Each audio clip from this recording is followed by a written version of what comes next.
And a one. What is happening, YouTube? You know, it's always a special occasion when the Avengers of Life games, me and Larry usually have to go get someone outside of Earth because there's things we can't handle on Earth. We have to go get a cosmic Avenger who comes and shares. Special Negro.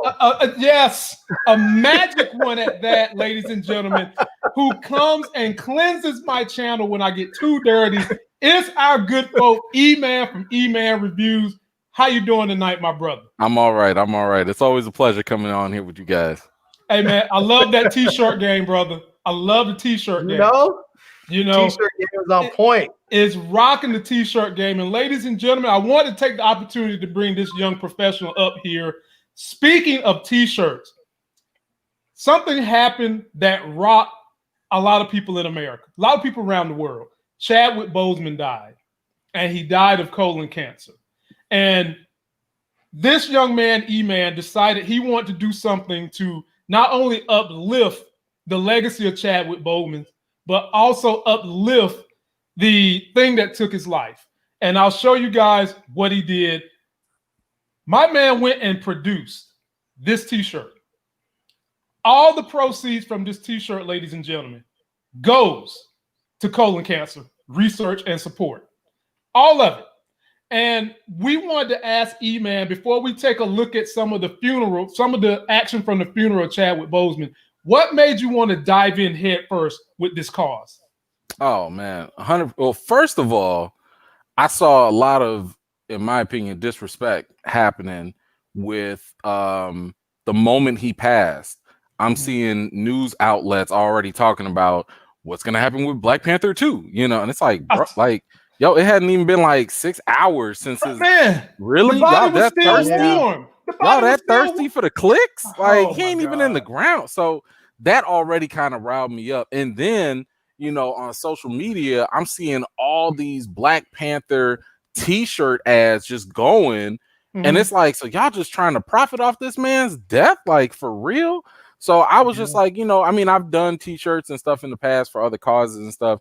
And I'm like, you know what? If we gonna do a t-shirt, at the very least, let us do it in honor of him and what he would have fought for, I think. And you know, I mean, Chadwick is a person who was visiting while he was dealing with this, and nobody knew it 4 years ago. While he was dealing with this, he was visiting cancer patients. He was talking about, I think, on Sirius Radio or some interview where he even started getting choked up because there were 2 terminally ill kids that were literally fighting for their lives just to see Black Panther. You know what I'm saying? And like, Chadwick was staying in communication with them constantly just to make sure that, like, yo, I'm gonna do this for y'all. I got y'all back. We gonna do, you know, and I'm just like, yo, Chadwick was a real life hero, you know, and it's like, yeah, if the least I can do is sell a couple t-shirts and throw a couple dollars towards the research to maybe help somebody else in the future, man, come on, that's the least we could do. So that's what drove me for it. Was just want to do something. Ladies and gentlemen, do you see how good this guy is? do you see the mentality of his heart? Let me show you his channel. Damn it, this is his channel. I mean, he is as cunning as they come. Look at the thumbnail coloration, if you will, and how it's so melodic and draws you in. You have to subscribe to this brother's channel. Link to the t-shirt is in the video description, and also the link to his channel is in the video description. Now, having said that, I want to say one more thing about Chadwick Boseman.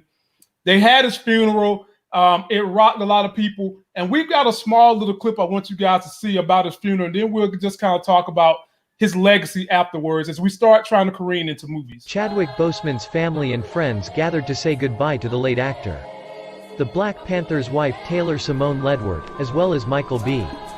Jordan and Lupita Nyong'o, attended a private memorial in Malibu, California. On Saturday, many loved ones gathered and took moments consoling one another in Ledward. The memorial was overlooking the ocean and included music from a hang drum. There was a beautiful table display with Boseman's photo and flowers. Winston Duke, who also worked with Boseman on Black Panther, was also there.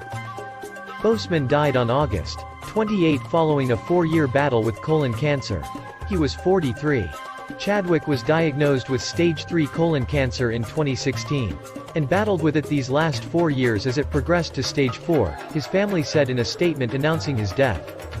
A true fighter, Chadwick persevered through it all, and brought you many of the films you have come to love so much.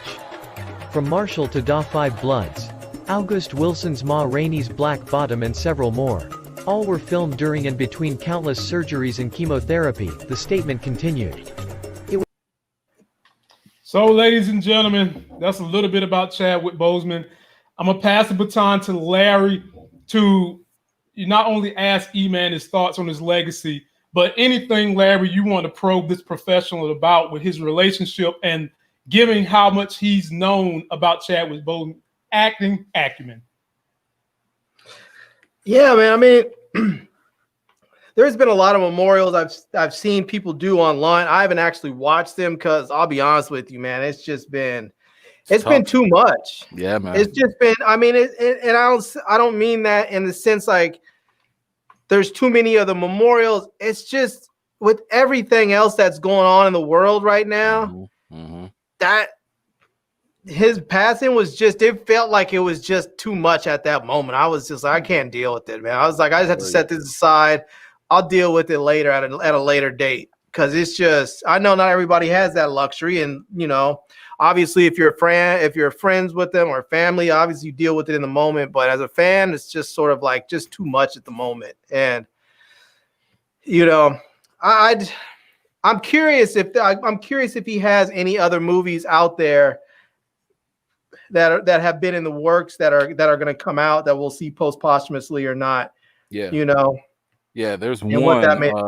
I think it's the Ma Rainey one that's going to be coming on Netflix. They actually postponed the trailer for it and probably the release date just because it was just so fresh. So that'll probably be the last live action one that he does. But he also already did the What If series from Marvel, where he is going to be playing Star-Lord. So it's going to be a What If animated series with Chadwick's voice, as if what would happen if T'Challa was the one that got abducted rather than Peter Quill. So that'd be like the last voice thing that we hear from him. Wow. Well, that's kind of cool. Yeah, that'll be good. Ladies and gentlemen, be sure to check Eman's channel. He does have an interview he did it with Chadwick, back in 2017, and he was unabridged in the questions he asked him. Something that you can look forward to when you go to his channel, along with all his other great videos he puts out. Now, I want to move you a little forward, if I can, Eman. So now with Chadwick's iconic role as the Black Panther, in essence, having a void.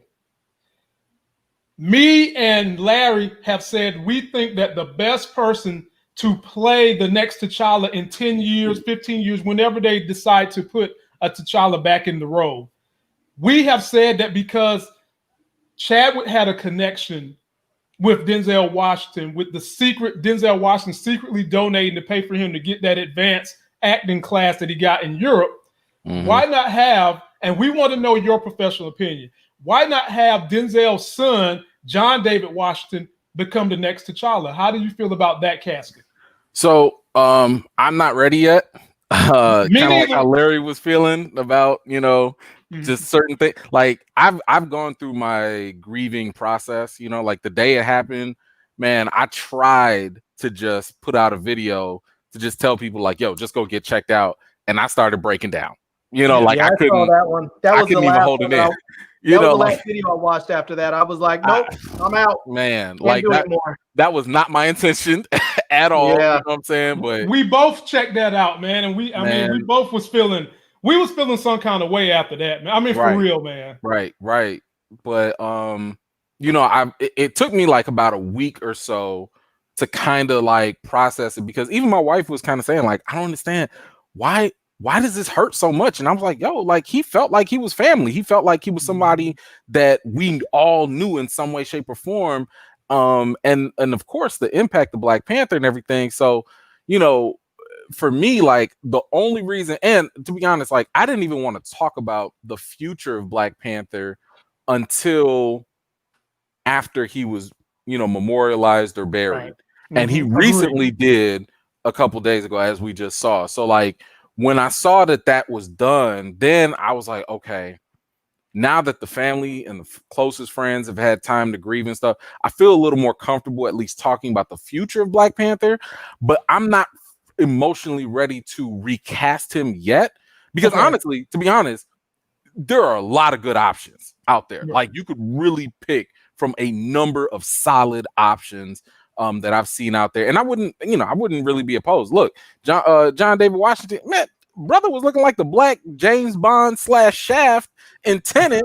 You know what I'm saying? Like, so I'm not gonna trip over that. But what I recently did in my last episode of the recap, which you should definitely check out if you like a recap of all the Hollywood news in the past week that you might have missed out on. I did talk about my thoughts on what would happen with Black Panther moving forward, and it'll probably spring into a theory video of some sort so I can really have people visualize it. Because I think there were two popular options that people were talking about.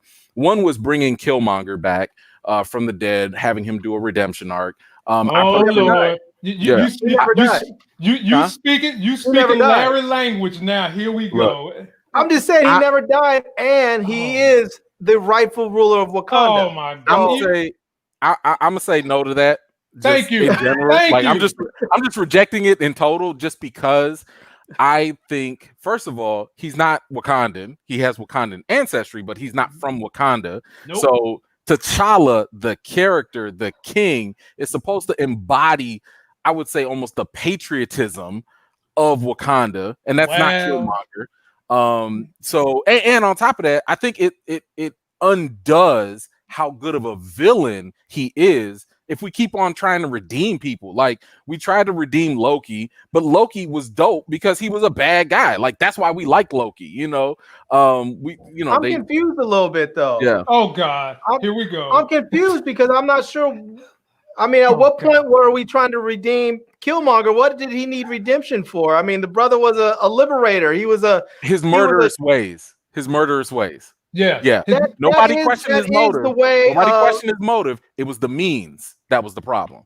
Oh, well, I mean, you have to break some eggs. You want to make an omelet. I mean, that's just the way it is in the world. No, you don't. You can go buy a carton of egg whites already pre-cracked. You ain't got to break no egg. There's always another solution. There's always another way. To break those eggs. Somebody had to break those eggs. He's just like Thanos, right? And this is why I like Killmonger as a villain, just like I like Thanos as a villain. These are complex guys. He's an environmentalist. Sure, but it's the means about how he went about it.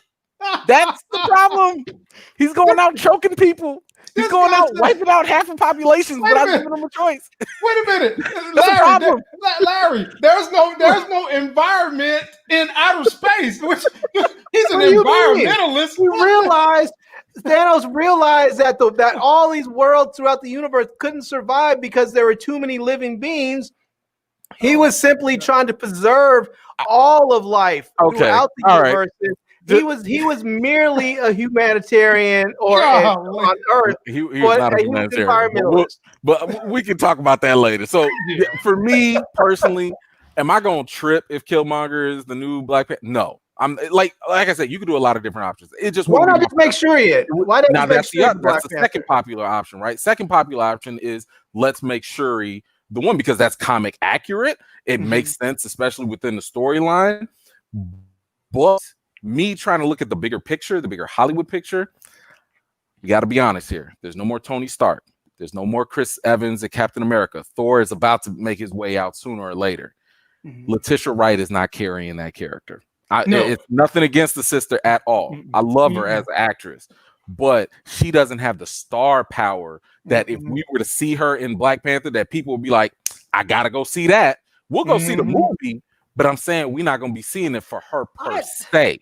Now, see, this is where I disagree on that. Let me give you one alternative to counter that, because Marvel is not stuck on sticking with the comics, right? Not in the movies. They like to drift off a little bit.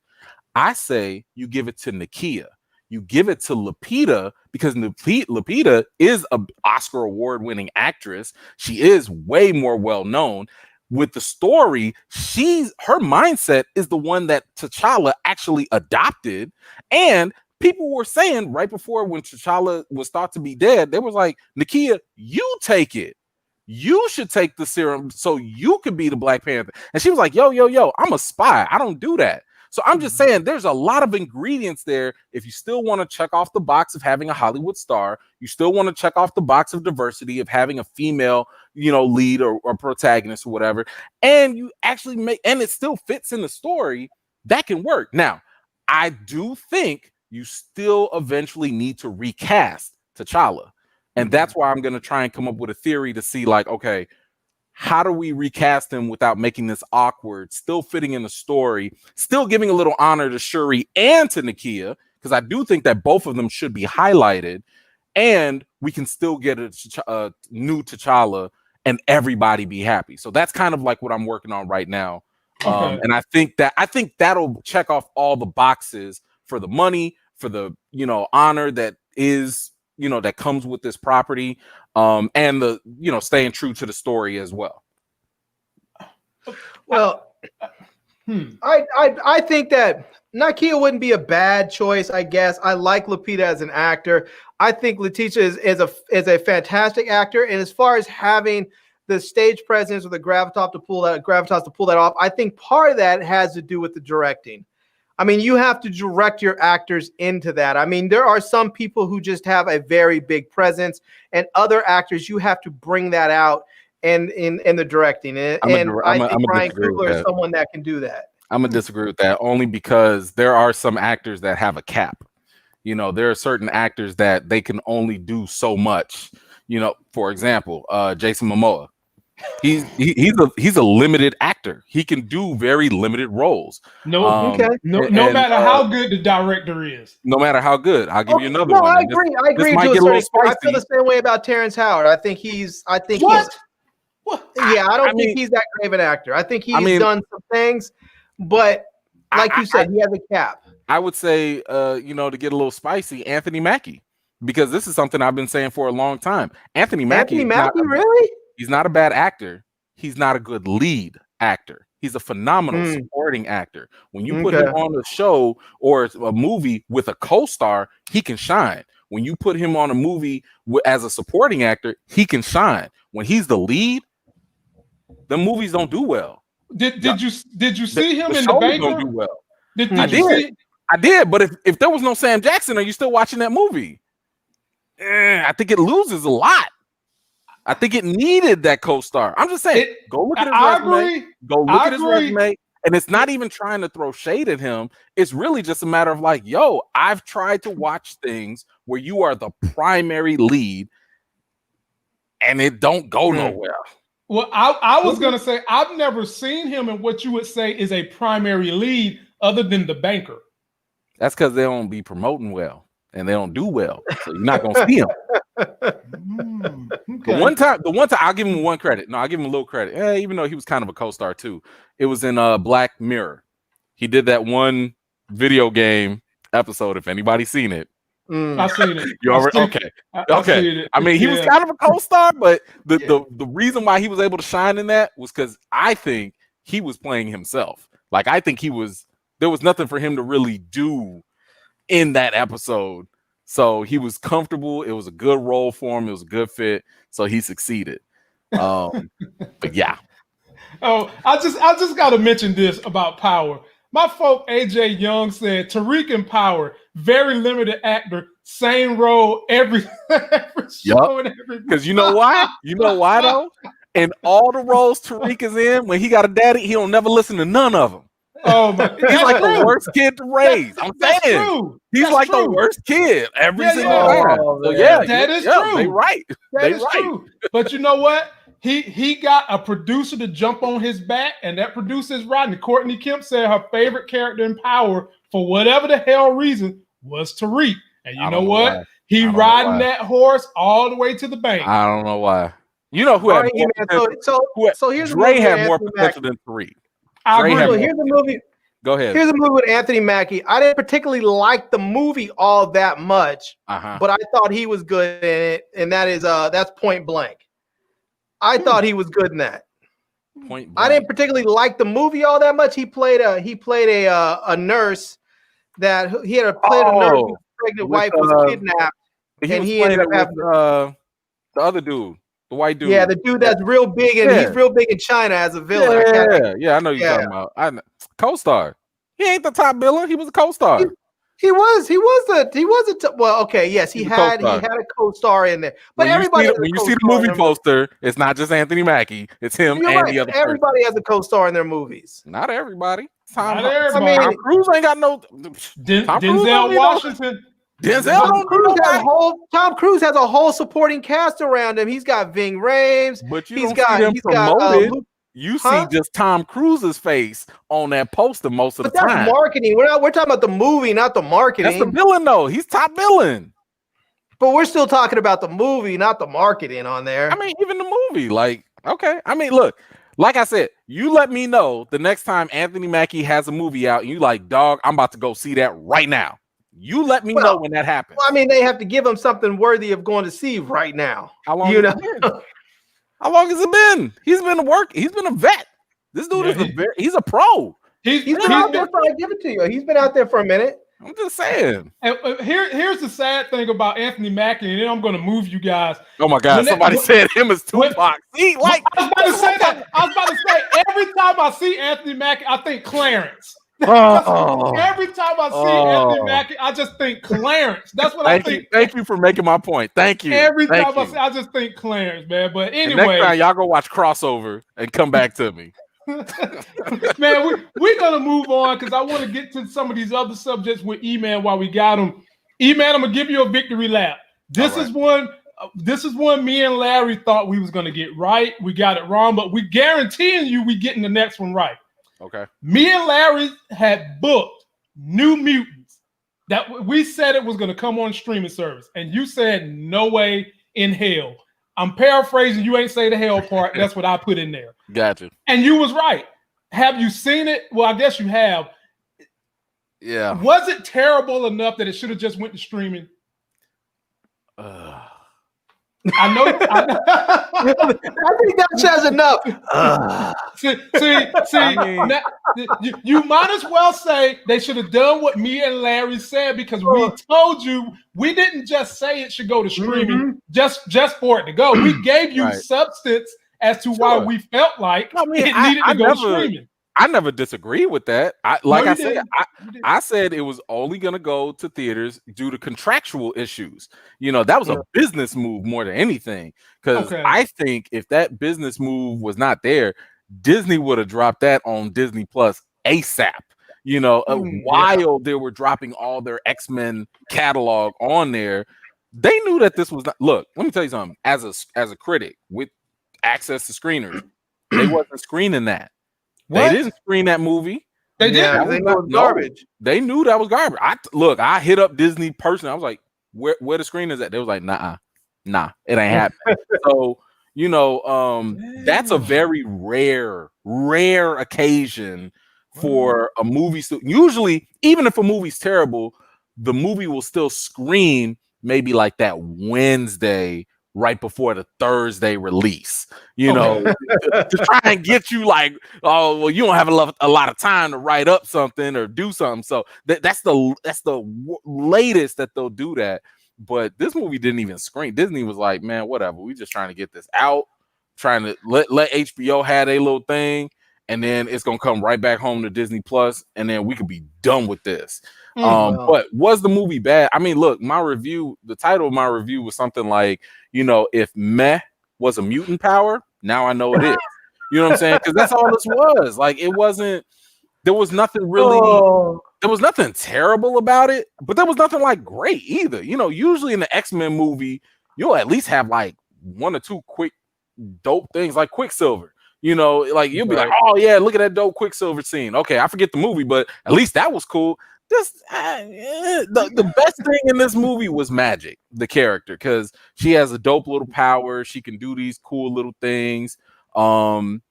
but outside of that, I don't think you really end up caring about the characters in this movie. The storyline, obviously, you already know it's not going nowhere because the whole franchise is dead. It would be interesting though if the MCU tries to bring magic into the MCU because she has like a power that kind of sort of lets her jump through a dimension. So, hey, if she happens to cross paths with Doctor Strange, that's possible. You know, that would be kind of cool. That'd be kind of dope. You know, but like outside of that, what character did Macy Williams play? Oh geez, some wolf character. Yeah, she was like a wolf. Were her talents just wasted?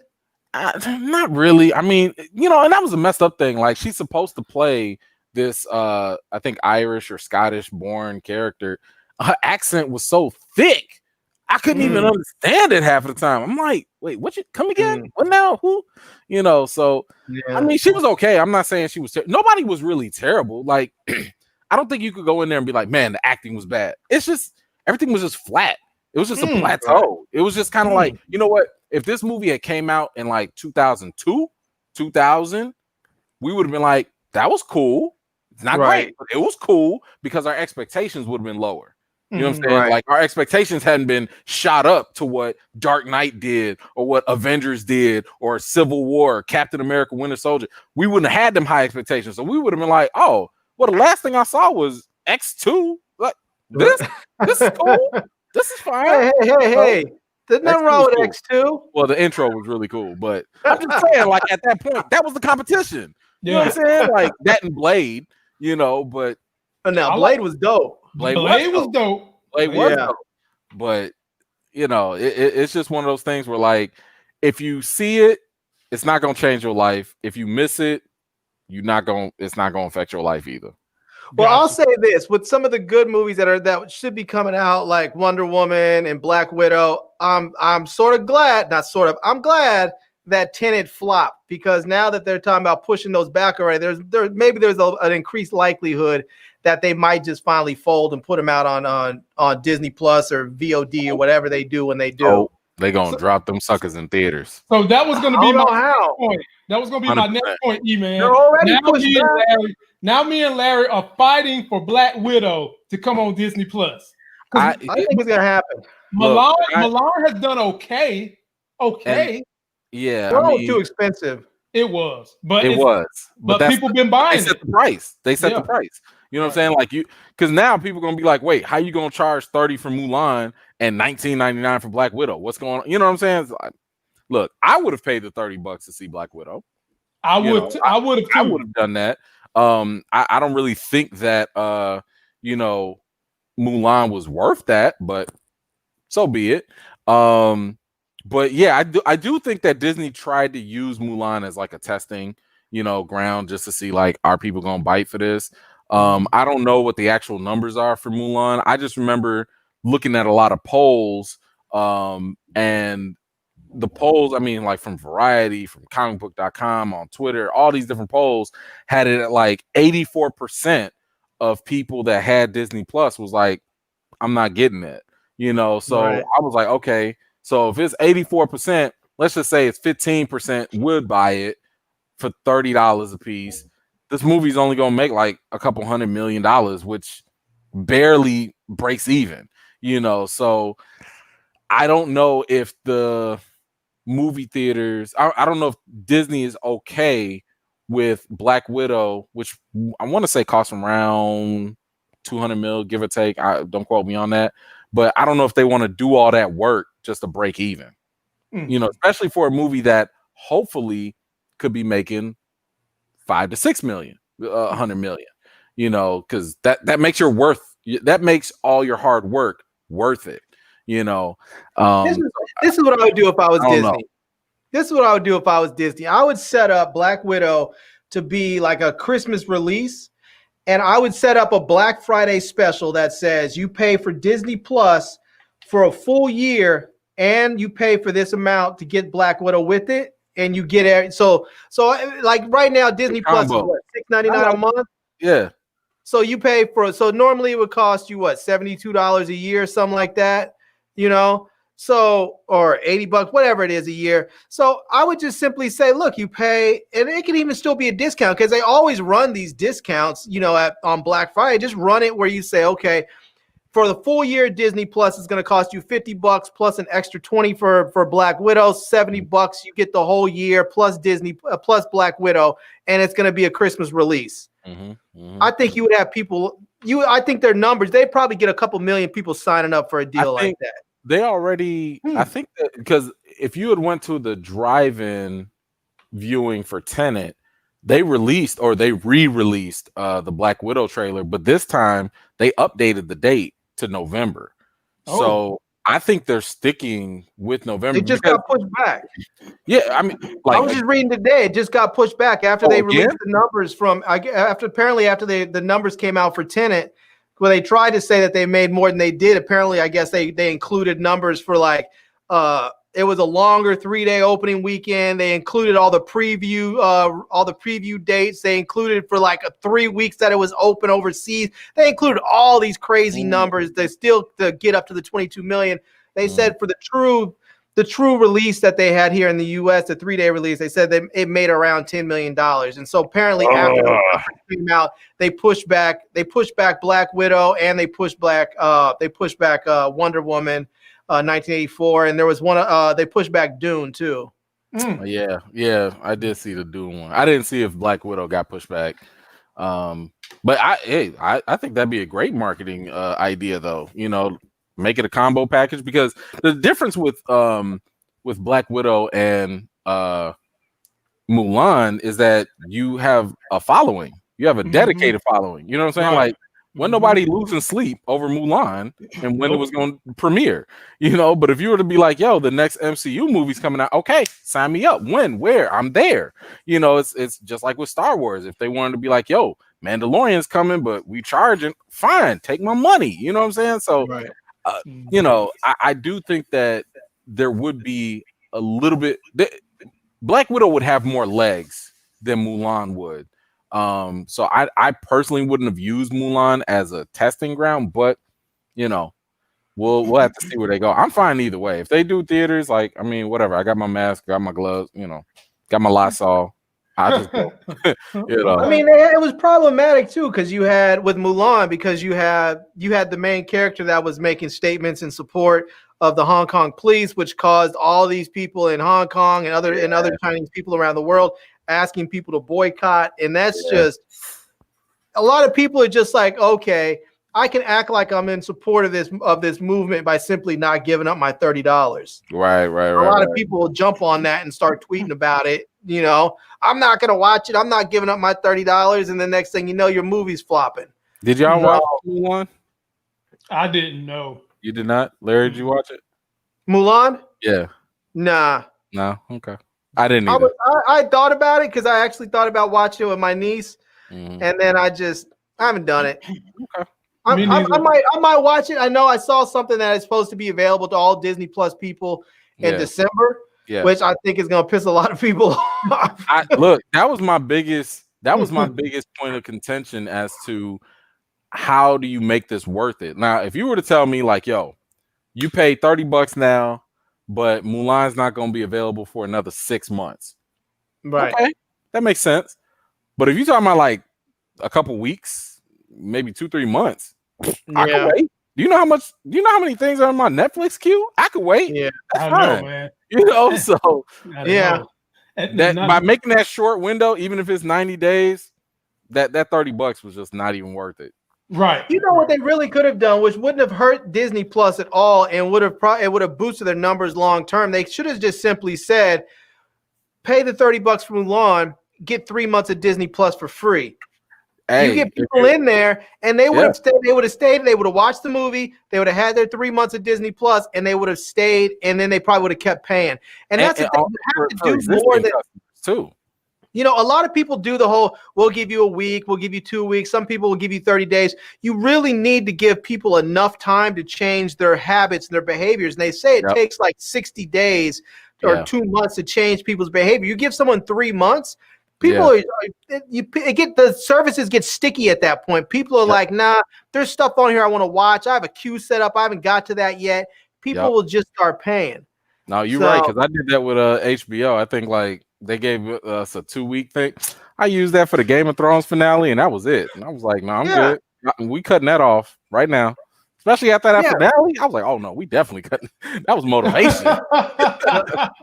All right. Well, you know, this is another thing. I know that it's different now because the theaters are closed, but I think this is something I think the theaters could actually use to make money if they can get the licensing right.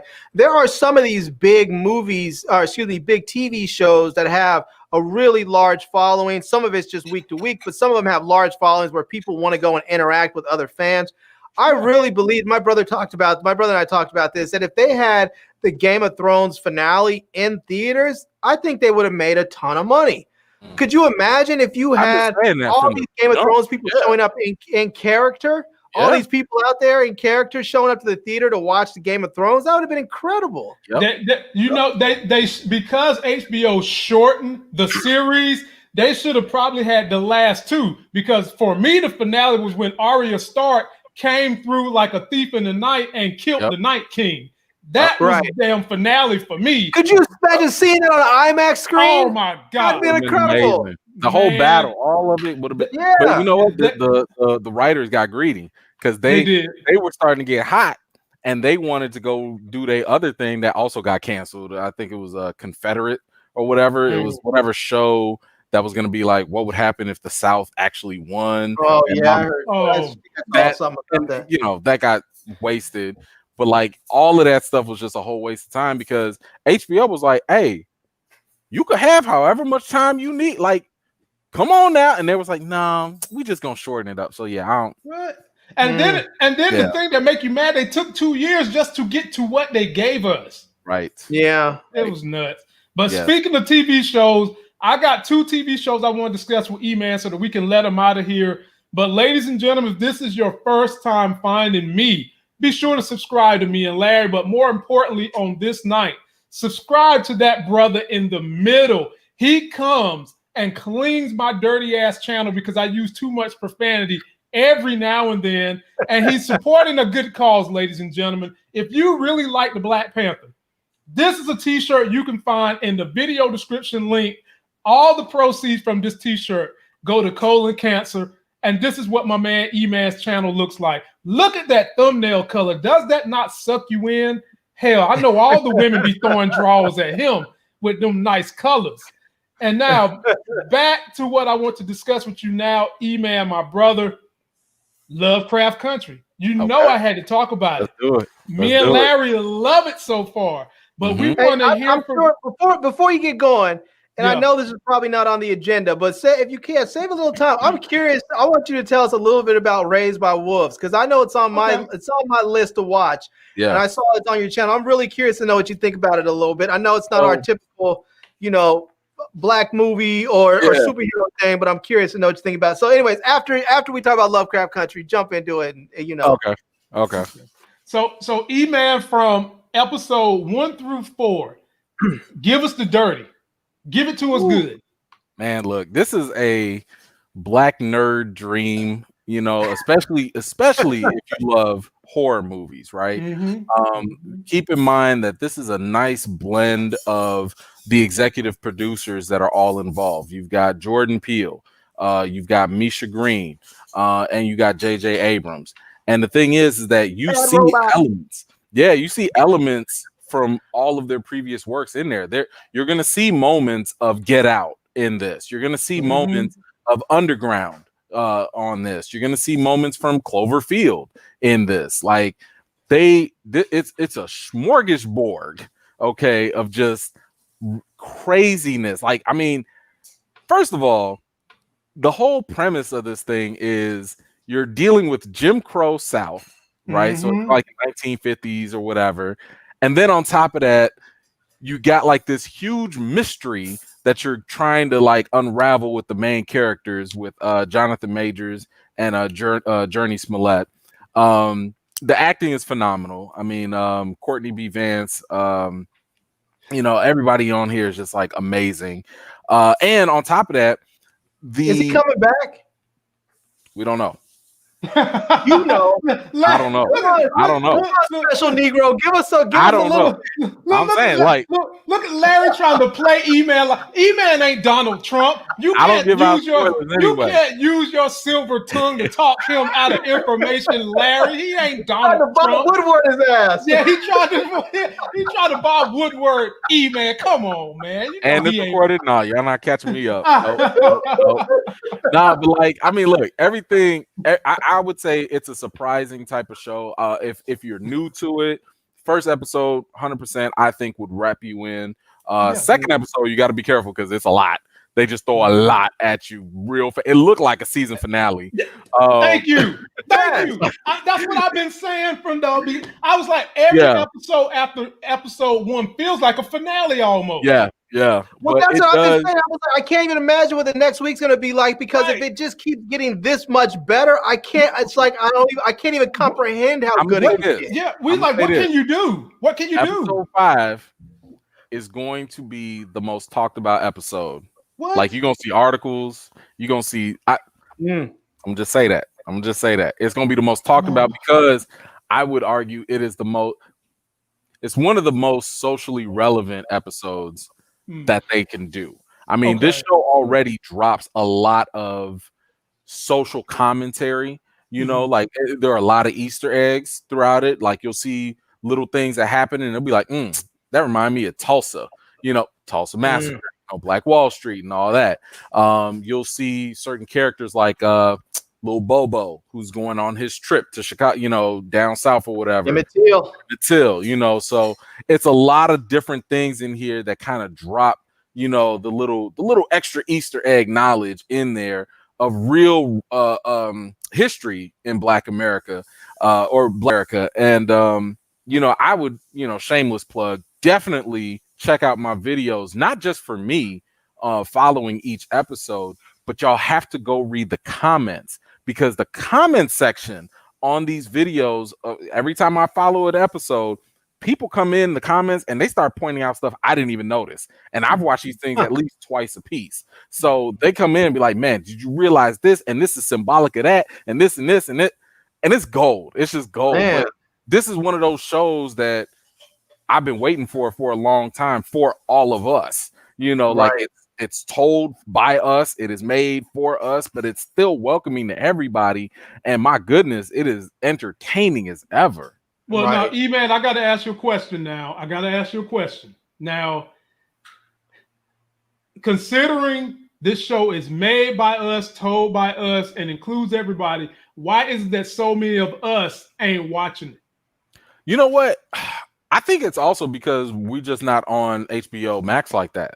You know, because think about it. HBO Max is like $15 a month. Like, that's a lot for any streaming service that's not named Netflix. And I'm not getting a lot. You're not getting a lot with that HBO. Right. And I'm not saying we're cheap. I just don't think that that's a big enough selling point to grab many people, because, you know, while Netflix, I can justify $15 a month for paying for Netflix because my entire family watches everything and anything on there all day. Right.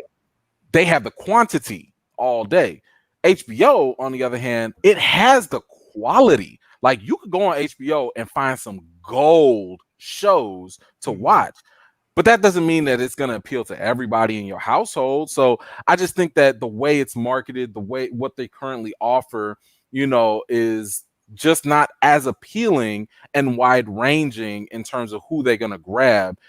Because to this day, we're on episode 4 of Lovecraft Country, I'm seeing people just now starting the series, you know, even though I've been trying to promote it. I've been trying, like, oh, we got to get on this. Yo, this is for us. We got to watch it. But, you know, people are slowly and surely getting onto it. And I think that's also just because of the nature of streaming. Like, you got so many things to watch, you know, unless word of mouth is that deep. Even for Power, it took me 2 seasons to get into Power, to start it. Okay. Right. Really? I was like, oh, so y'all actually gonna stick around? Like, y'all not canceled yet? Y'all didn't move to UPN yet? Oh, okay. All right, cool. I'll go ahead and watch it then. You know, so I think somebody in the comment section, somebody in the comment section said a lot of Black folks have spoken that I've spoken to just aren't into horror and sci-fi. It's hard to convince them to try it. And I think that's partially true. And I think part of it is because a lot of horror and sci-fi hasn't been for us. Yeah. True. And I mean, it's so much so that it's really become like a running joke that black people were the first ones to die in horror films. Yeah. And so you'd watch them and you see the black dudes, you're like, oh, he's going to be dead in about 30 seconds. Right. And There's generally nothing that's the way it went down.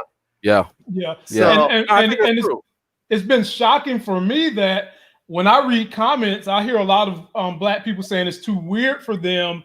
And me and Larry been kicking up for this show since last year. I mean, one of my pretty popular videos, I did a trailer review for this show, and I did some back history on the book, and that video did very well. But now that the show is here, I don't get a lot of views on our reviews of Lovecraft Country, and find out a lot of them say it's just too weird for them.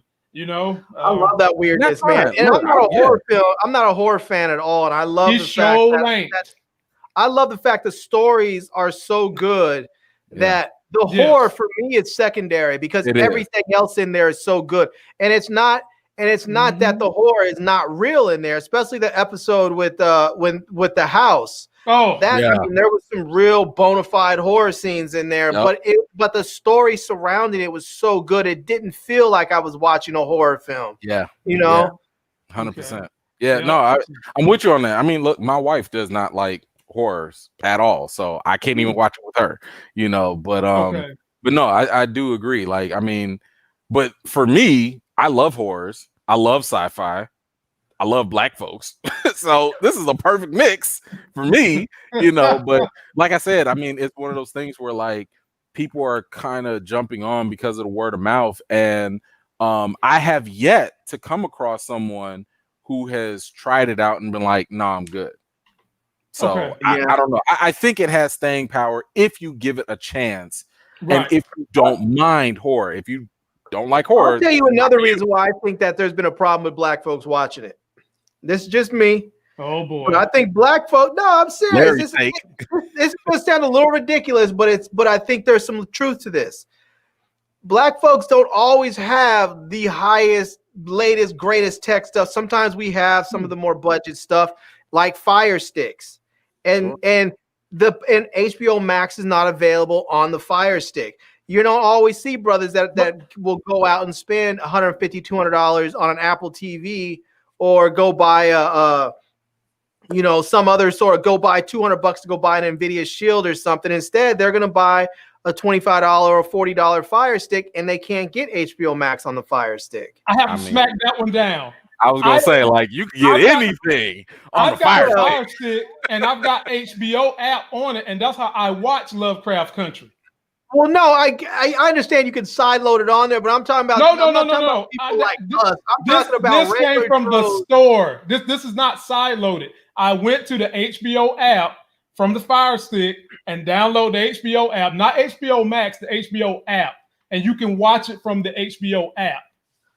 By the way, HBO also is showing the first episode for free on their YouTube channel. Yeah, so if you go there, you can watch the first episode, give it a taste, see what it's like. Which was dope. Which was dope. I love it. That episode. That's good marketing. That's good marketing. Me and Larry was like, whoa. From the first episode, man, we really wanted to just talk about that the whole damn show. Yes, I love me some Journey Smollett now, boys. So I always thought she was cute before, but now they like made her like sort of a little badass now. I like her like Journey's that. the truth. She is the truth. Yeah, man, she kicking ass and this one. So, all right, ladies and gentlemen, we're going to move on. We've got two things left to ask. The first one, I'm going to end on Larry's request for Raised by Wolves. The next one is another one that these special Negroes get to see before me and Larry. But we definitely want you to talk about how you feel about the first 3 episodes of The Boys. And I can't even sit here and lie, man. I'm trying to figure out what do I like more right now? Power, The Boys, Lovecraft Country. My Sundays is busy as hell. Yeah, man. Talk about that story, Eman. Are we gonna get to see that? Are we gonna see his son be a little Brightburn baby? So real quick, I'll talk about Raised by Wolves. Look, I would just say Raised by Wolves. If you love true sci-fi. Because this feels like an original true sci-fi. It's not based on anything that we know of. It feels like a very original concept and story.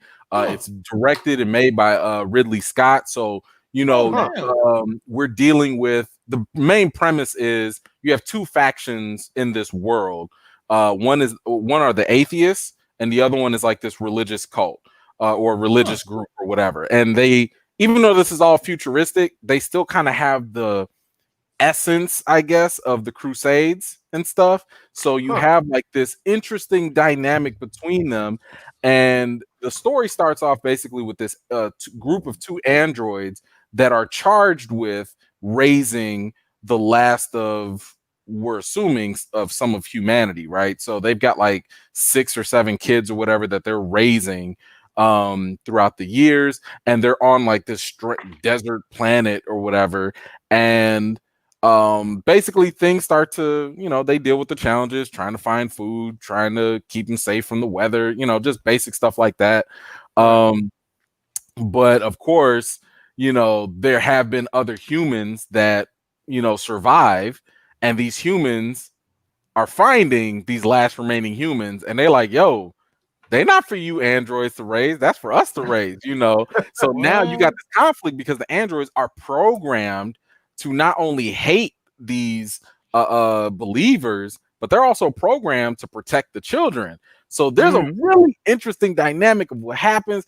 The first episode is going to blow your mind. No pun intended. You'll see what I'm talking about later. But we talking about some scanner stuff. Man, look, there's some stuff on there you ain't never seen before. I'd never seen it. I've never seen. Wow. I'm like, I don't even know how that works. I don't know how the science in that works because that just blew my mind, but it's definitely interesting. I like more of the themes that are going on in it. I mean, obviously because you're dealing with religion versus like atheism, and these are like, to our knowledge, this isn't like Earth, so it's not like you're dealing with Christians versus atheists or Muslims or whatever. Even though there are some inspirations in that from an outsider's perspective. It looks like they could be Catholic. We don't know, but that's not what they're called. What I like is just the interesting dynamics because both are very flawed. You know what I'm saying? The atheists, they got some problems, they got some flaws, and so do the religious folks. So, but at the same time, they looking at one another like, man, you dirty. No, you dirty, But anyway, I would recommend, if you like true sci-fi, if you like Prometheus, Aliens, that type of genre, Raised by Wolves, is definitely worth checking out. I haven't finished it, so I don't know how it is in total. I just know so far it's pretty interesting in terms of how they're revealing different things and just the world building that they're doing in general. Is the whole season available, or is this a week by week thing? It's weekly. Okay. How many episodes do we have now? Y'all got 3, I think. 3? And okay. Said y'all, because the special one. The special Negroes have it all. I have to be careful because I don't want to ruin stuff, But the thing is, I watch them that week. You know what I'm saying? Like, even though I have access to it, like I try not to, because if I'm doing like a recap video or something, or if I'm doing a breakdown, I don't want to mix in the stuff from the future episodes and slip up, and then y'all be like, wait, that person lived, and I'll be like, so I try to keep it week by week, but I don't abuse my magical powers, I just use it just so I have time to prep the video. That's all. Hey man, I appreciate that because I didn't know anything about it. I saw your review of it, and I know it's got to be of certain caliber for you to fit it into your busy schedule, especially right now. And I'm kind of glad Larry asked, because I'm definitely intrigued. I love Prometheus, love the Alien, and now this concept sounds great. So it looks dope. I think you'll enjoy it. Me and Larry gonna have to try to work this show in too, man. Y'all just keeping us busy as hell. It's a lot. It's a lot. Oh, okay. So the boys. Okay. The boys, baby. This is it. This is all we're gonna ask of you tonight. Man, let me ask you before you dig in. Do you have a favorite character?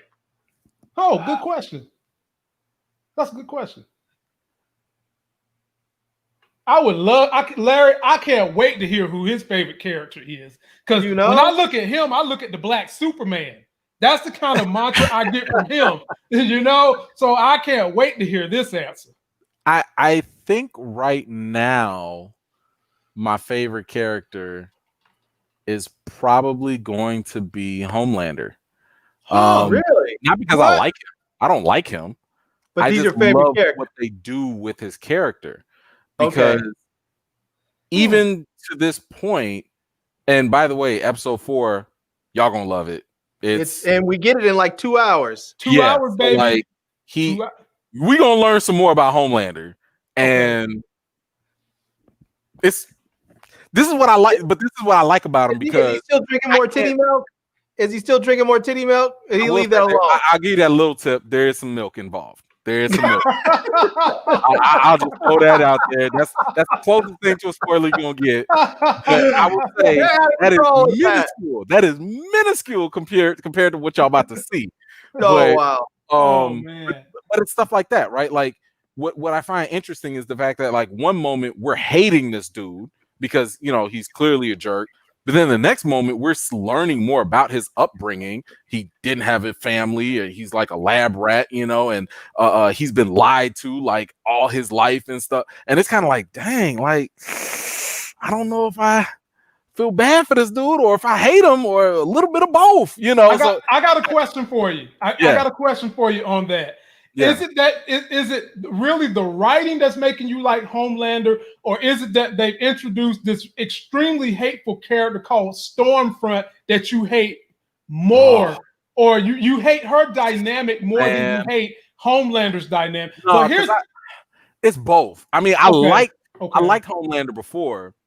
And how they were, because like by the end of season 1, where we started to learn more about his past, I was like, ooh, okay. So now he's not a one-dimensional villain. Like he's actually got some depth to him.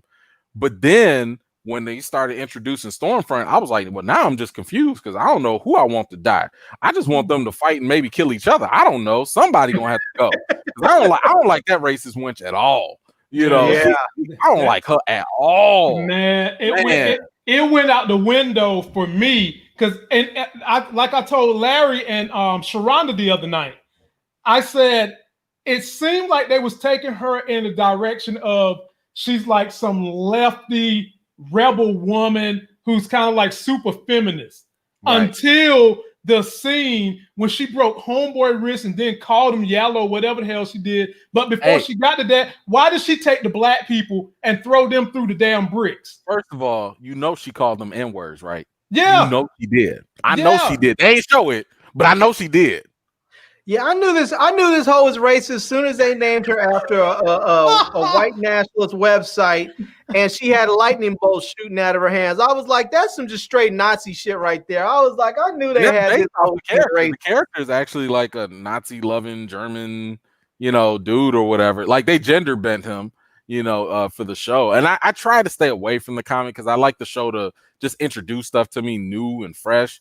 But yeah, she is obviously supposed to be I don't even know if this right wing. I mean, she is just a straight up bigot, racist, etc. I mean, we get a little bit more information that's pretty interesting and tonight in the episode coming up, but 110%, it to me it's still all Homelander just because his character has the most depth to him.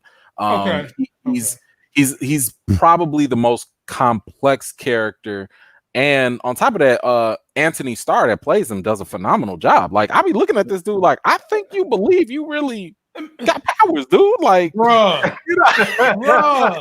Look, this is what I told Larry and the crew. I was like, this dude is really making me think that if you could take Mike Pence and Donald Trump and merge their asses into one human with superpowers, it's Homelander. I was this guy is nailing that character, man. Now, are we gonna see why Stan Edgar is not afraid of Homelander? No, not yet. But he did. Now the actor did. He did mention in an interview why that was, and I think he was just saying like, because he doesn't have powers, at least to my knowledge, anyway. He was just like, no, he just has to treat Homelander like a child that happens to have superpowers. So it's like, no, because at the end of the day, Homelander does act like a child.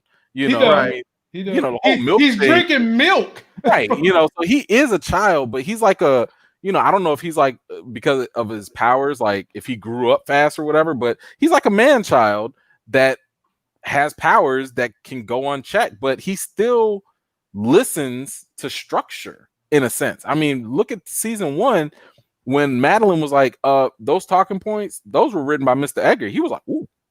He picked them suckers up real fast. I'm sitting here thinking like, yo, did Mr. Edgar spank him in the past or something? Like what? How is it so easy? But I think what we learn about Homelander in general is just the fact that like he has like a power complex, right? Like he really does think that he should be the man. But when you have these different power dynamics come into conflict with him, he doesn't know how to act. Mr. Edgar is a different power dynamic. I mean, this is the guy that runs a company and he knows marketing better than Homelander thinks he knows it. So like, and then of course you got Stormfront coming in with her social media stuff, which is like disruptive because she's coming in as a social media influencer who doesn't need to follow the rules. She doesn't have to be a company person, and she can go off script if she wants to. Homelander don't know how to deal with that, So I like I'm how. wondering if they have an antidote to this. I wonder if Edgar has an antidote to this, and maybe that's why he's not so worried about him. He's like, I gave you these powers, I can take them away. I don't know if he does, but I did mention that in one of my videos, in my theory video. I was like, yo, if this is a drug company that made a drug, you can come up with an antidote. So that's got to be one way to take them all out eventually. Right. Because we were saying Monday, Homelander having the powers of Superman, what's to stop him from just saying, F it, I'm just going to rule the world? His ego right now. That's his biggest vulnerability. Like people can get to him mentally or psychologically, and that's how people kind of control him. Now, let me ask you this: in terms of going toe to toe with him, and you don't have to spell out any fight or anything, but is it true that Stormfront can match him for power? That I don't know. I think in the comics they can, like, it's not a big deal. And I tried to avoid the trailers because I noticed like the trailers are actually giving a lot away. I did see something, and I won't give it away, but I would say that like one of Homelander's powers might not affect her as much as people might think. Oh, we know. I think it's the eyes, because she was saying like, "Go ahead, hit me in the chest," or when talking about burning him. Okay, I think it's the eyes. I didn't want to spoil it or nothing, but like if that was the case, it's interesting. But I would say that even if you knew that and you saw that, she still has a deeper secret that we have yet to figure out. Dang. Right. And when we find out what that secret is, then that scene that you just talked about hopefully will make more sense. Oh, her deep secret is probably she's angry because her boyfriend was black and broke up with her, and that's probably what it is. She's just salty. Larry, I do want to know since you have Homelander, who's been on this whole titty milk thing when he was breastfeeding with Madeline, and now he's drinking titty milk out of the out of the bottle. And we have a character whose actual name is Mother's Milk. I want to know if there's going to be something that happens there. I don't know. I'm looking forward to figuring that out. Like I said, I watch these things, even if I got the access, I still watch them with everybody. So that way, like I said, I don't slip up or nothing. So the most I've seen right now is episode 4, and that's only because my reaction video is going to drop in like a couple of hours after the episode debuts. So I don't know. I'm right there with y'all. I don't know. Right. I just know. I mean, they do call breast milk Mother's Milk, and there's a character named Mother's Milk. So I want to know if there's going to be something that happens with that. I don't think so far there's no direct correlation, but I will say that we do learn a little bit more about him in this upcoming episode, which I think was kind of needed because the whole time I'm like, yo, what's up with Frenchie? What's up with, MM? Like, what are we doing with them? Like, they just there, but now we get a little bit more substance behind their characters. So I appreciated that. Okay. I want to know which one of those from that crew is going to take that compound V. Someone's taking it. You know it. Yeah. Someone's taking it. I saw who took it in the comics, but I'm hoping they give it to somebody else. But was it wait Huey? a minute. Was it Huey? I mean, do y'all want to know? Like from the comics. From the comics. Okay. So in the comic, it was Huey. We knew it. Okay. We knew it. Yeah. In the comic, it was Huey, but now, I don't know if they're gonna still do that. You know, they might not. Did he do that in an effort to get Starlight's panty draws?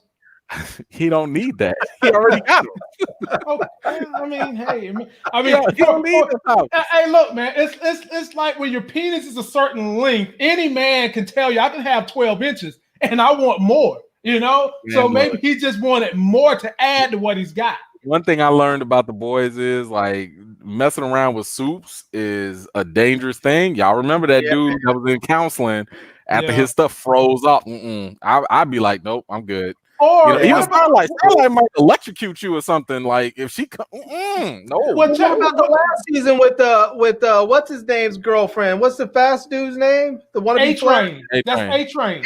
What about when A-Train's girlfriend sat on that dude's face and then straight exploded his head? That too. Or what about A-Train himself going through whatever it is that keeps bugging him?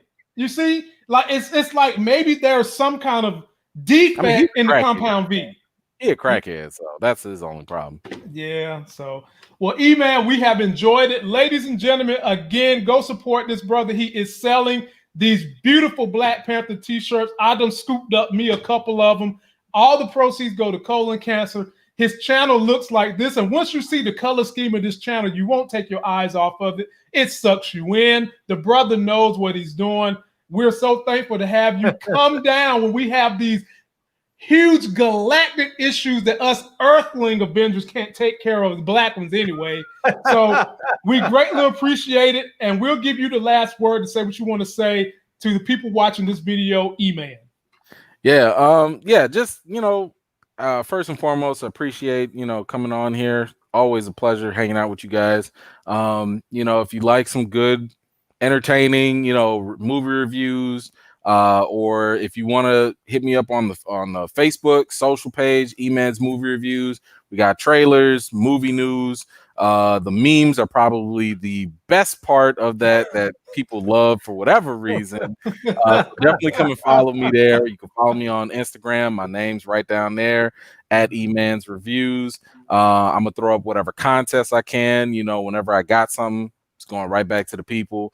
And by all means, grab yourself a T-shirt. Let's get that money straight to the colon cancer research and awareness. And F cancer. F it, man. F it to hell. The same way we're saying F it to hell with Donald Trump. Be sure to go vote. E-Man didn't say that. Me and Larry said that. And I'm not telling you who to vote for. I'm just telling you to vote. I'm not saying who to vote for. Just vote. And me and Larry, y'all know we'll be back tomorrow. If Larry gets a chance to watch this next episode of The Boys, me and him will probably do a review on it tomorrow, along with previewing the second episode of Power. And we're going to talk a little bit of politics too, because we're going to ride y'all all the way to that finish line where we hopefully will see Joe Biden fix the things that are broken in this country. That's what we'll do for this video. We might have to have Eman do a thumbnail tutorial for us too, Yeah, man. I need to figure out how to I need to figure out how to hypnotize people like that. I'm like, God damn. bro, I can't take my eyes off the thumbnail. Like, I don't want to leave the channel. But anyway, y'all, that's going to do it for this video. Don't forget to like the video, comment, subscribe, get yourself that life game. Me and Larry will be back tomorrow. Till that next Sex is Hell video. We'll see you. Peace. Peace.